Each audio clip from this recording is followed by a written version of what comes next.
የመያዣ ውል በሕግ አግባብ መቋቋም አለበት።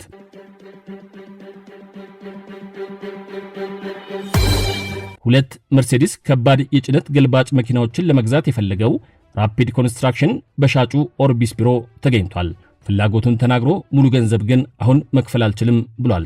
ረግድ የለም ያለው ሻጭ የቀረውን ብር 486000 በአንድ ዓመት ጊዜ ውስጥ እንዲከፍለው ተስማምቶ ቼክ ተቀብሏል። ገዢም ሌላውን ገንዘብ ከፍሎና ተሽከርካሪዎቹን ተረክቦ ሄዷል። እንዲህ ከሆነ ተሽከርካሪዎቹም 50000 ኪሎ ሜትር ከተጓዙ በኋላ ግን የቴክኒክ ብልሽት ስለገጠማቸው ወደ ሻጩ ኦርቢስ ለጥገና ገብቷል። እርሱም ተቀብሎ ጠግኗል።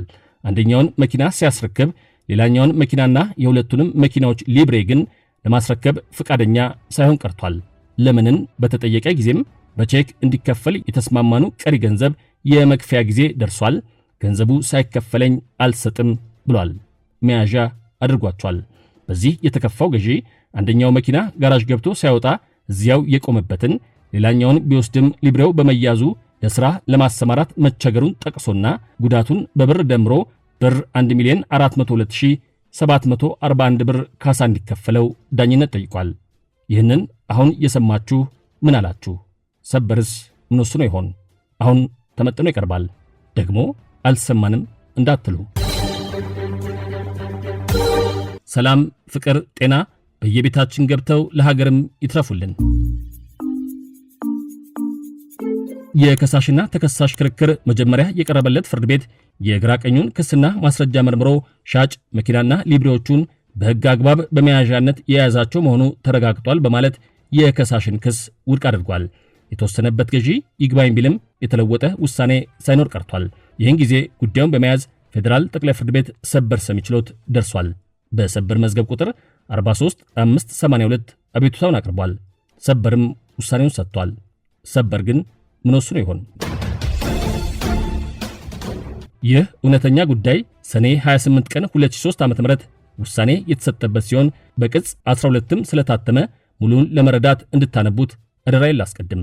በስር ፍርድ ቤት የነበረውን የግራ ቀኙን ክርክር በፍርድ አተታው የጻፈው ሰበር በአመልካችና በተጠሪ ወይም በገዢና ሻጭ መካከል በሕግ አግባብ የተደረገ የመያዣ ውል አለ ወይስ የለም የሚለውን በጭብጥነት በመያዝ መርምሯል።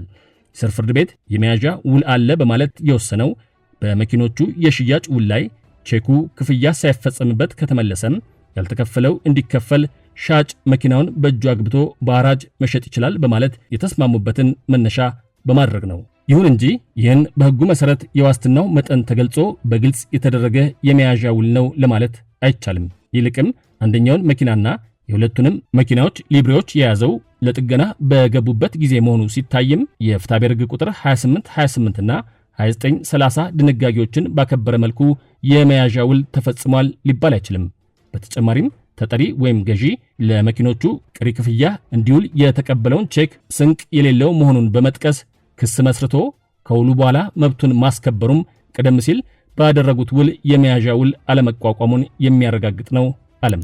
ሻጭ መኪኖቹን የመያዣ ውል ሳይኖር መያዙም ተገቢ ነው ተብሎ በስር ፍርድ ቤት የተሰጠው ውሳኔ መሰረታዊ የሕግ ስህተት የተፈጸመበት ነው በማለትም ሽሮታል።